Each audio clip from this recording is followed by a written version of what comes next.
Right, so an Iranian monarchist, Goldie Gamari, sat on Piers Morgan's show, and when the conversation got a little bit tricky, she switched into Farsi and told people what would happen to them after regime change in Iran.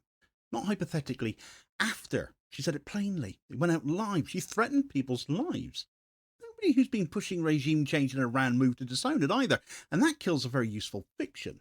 Because the whole Iran story is dependent on never saying this bit out loud, never naming enforcement, never naming punishment, just transition, momentum, inevitability, restoration of democracy, as if imposing another Shah, as Gamari would love to see, is anything of the sort.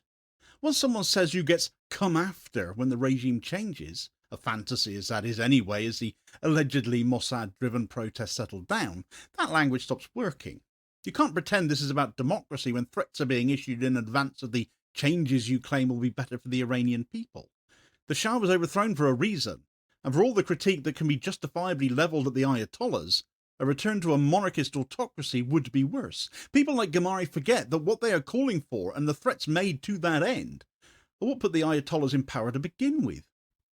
Right, so Goldie Gamari sits on Piers Morgan's primetime programme, switches into Farsi, issues a threat about what happens after regime change to people she says are threatening not just Iran but Israel as well.